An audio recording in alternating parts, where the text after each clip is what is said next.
historians, welcome to our talk show, where you can learn about our past and be amazed as we explore Philippine history.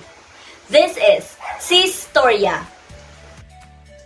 Good day, Sis Marites, and of course to all our viewers out there. We hope that you are all doing well. I am Althea. And I'm Aaron Tabukol, and we are your hosts for this episode. For today's episode, we will get the chance to know and learn about one of the controversial assemblies that happened in our country. Curious about it? So what are we waiting for? Let's find out and learn here at Historia. For today's episode, let's welcome the reporters that will be with us today. Hello, I am Erichan B. Monton. And I'm Mike Yap. Okay, now that you know who the reporters will be with us today, be ready to know and learn as we tackle the account of Santiago Alvarez on Tejeros Convention. Santiago Virata Alvarez or Santiago Alvarez was born on July 25, 1872 in Imus, Cavite. He was the son of General Mariano Alvarez and Nicolasa Virata. He was a revolutionary general and a founder and president of the first dictatorate of the Nacionalista Party. He was known as Kidlat ng Apoy because of his inflamed bravery and dedication as commander in the Battle of Dalahican, Cavite. He was popularly acclaimed the hero of Battle of Dalahican. He was one of the primary participants and witnesses of the election during the Tejeros Convention on March 24, 1897. He died on October 30, 1930 at the age of 58 in San Pablo City and was buried at the San Pablo Municipal Cemetery. Wow! Santiago Alvarez is really a brave man and an inspiring general for the dedication he showed and gave in the Battle of Dalahican. Let's now tackle next, what is this Tejeros Convention that is mentioned earlier by Anne? Let's hear it from Mike. So what is a Tejeros Convention? Tejeros Convention was a meeting or convention held on March 22, 1897 between Magdiwang and Magdalo, which are Katipunan factions in Barrio Tejeros, San Francisco de Malabon, Cavite, which is now General Trias. It led in the creation of a new revolutionary government that took charge of the Philippine Revolution, replacing the Katipunan. So now, this is our topic for today. One of the assemblies that happened in our country, which is the Tejeros Convention, but in the account of General Santiago Alvarez. To further explain to us the details of the events that happened in this convention, and for us to have ideas or knowledge about it, let us have Hani. Let's now go to our main agenda for today, which is to discuss the account of General Santiago Alvarez on Tejeros Convention.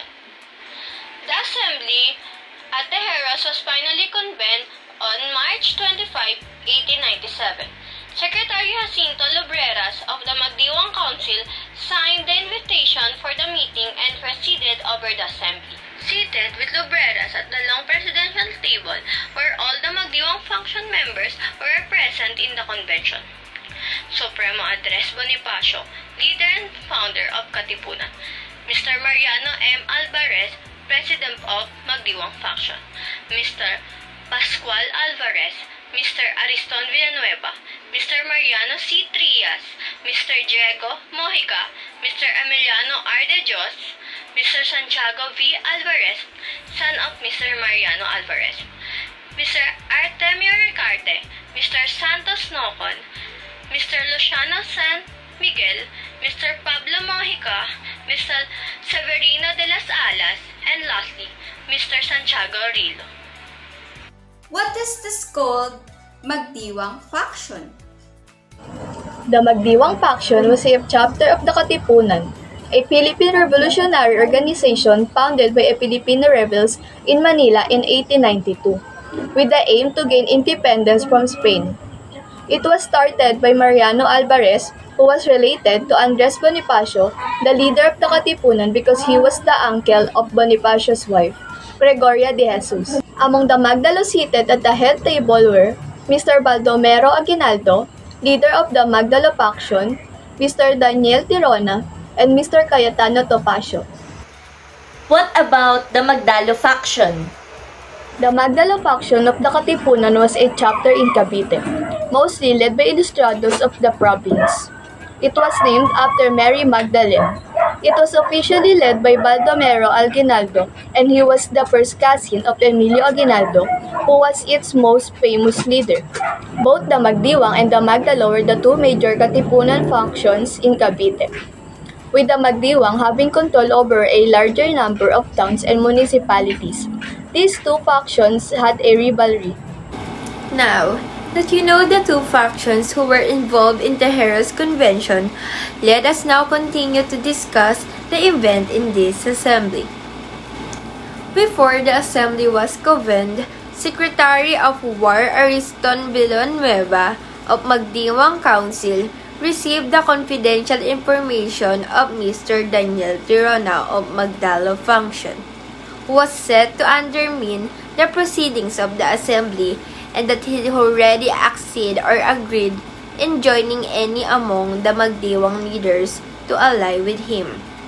So Tirona had other motives for this assembly. Secretary Villanueva kept silent about this information, but nevertheless alerted Captain General Apoy, who is General Santiago Alvarez, for he had troops in readiness for any sudden eventuality. In the meeting, Mr. Severino de las Alas from Magdiwang Council rose to speak and said that before the discussion of minor details, they should tackle first the major issues of what kind of government they should have and how they should go about establishing it. Then once they make a decision about those questions, the problem of organization and strengthening the defense will be solved. He expressed his thoughts regarding the purpose of the assembly. After Mr. Severino's statement, Chairman Lumbreras replied to it where he said After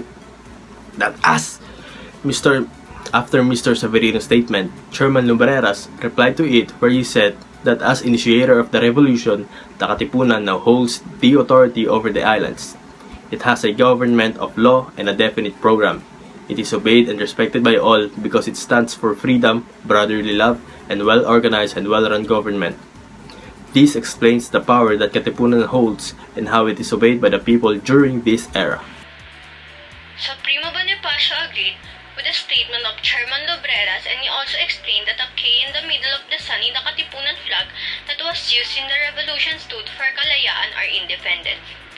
However, Mr. Severino de las Alas showed opposition with the what Supremo said. He spoke and stated that the letter K and the sun of the flag did not indicate whether the revolutionary government was democratic or not. Supremo replied to Mr. Severino, and he said that from the rank and file or the ordinary members of the organization to the highest levels, the Katipunan was united in its respect for universal brotherhood and equality of men. It was risking bloodshed and life itself in its struggles against the king in order to establish a sovereign and free government. In short, it stood for people's sovereignty, not a government led only by one or two. Just in the first part of the account of Santiago Alvarez, there is already a conflict happening. What more in the next parts? I'm getting curious, Aaron. Me too, Althea. But before we go on, let's have first a short commercial and we will be right back. This is Sistoria.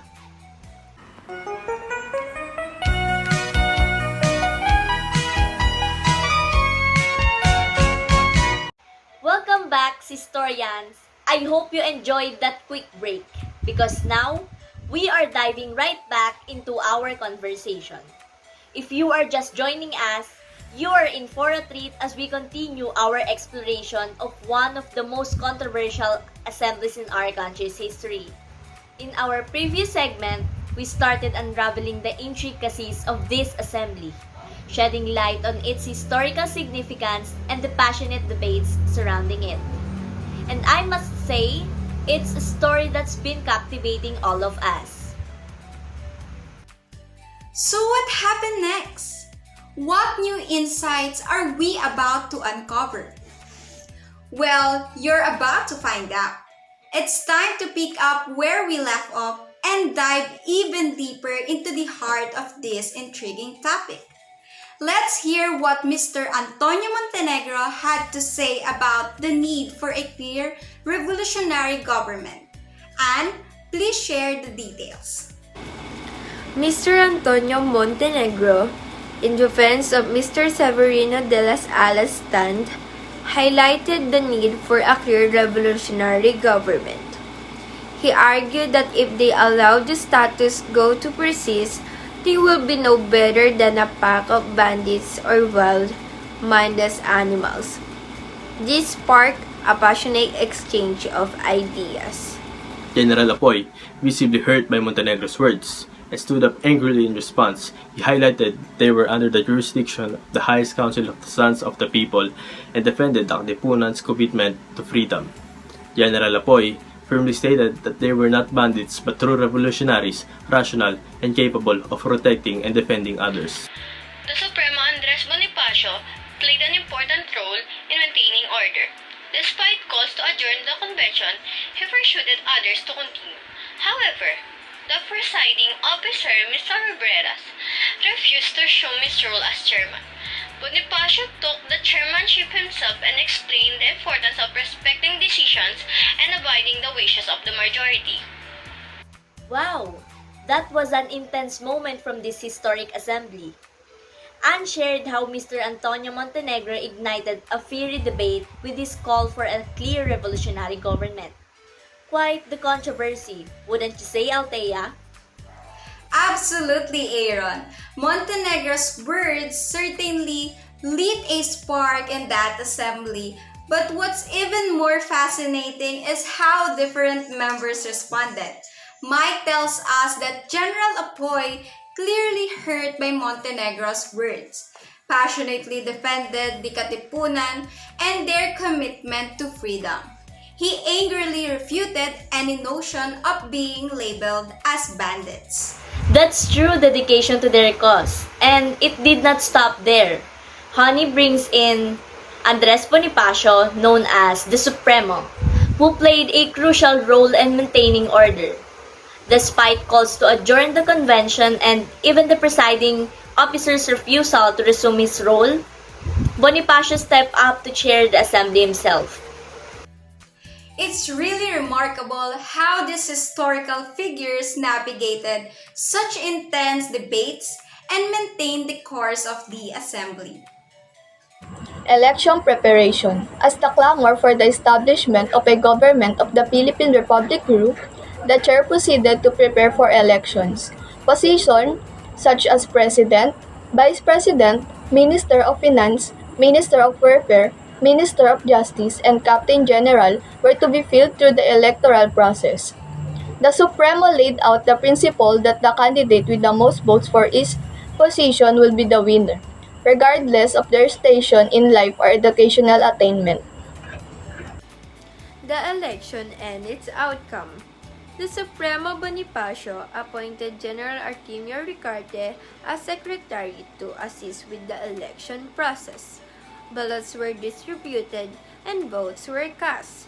Despite concern raised about pre-filled ballots, the Supremo proceeded with the election. When the votes for president were counted, Mr. Emilio Aguinaldo emerged as the winner, defeating Mr. Andres Bonifacio, the Supremo. The winner was acclaimed by applause and shouts of "Mabuhay!" Fascinating insights into the election process and the changes of that historical moment. Now, as we move forward, let's uncover the dramatic turn of events during this assembly. It's a story of changing decisions, passionate disagreements, and a moment that had everyone on the edge of their seats. And please continue with the story.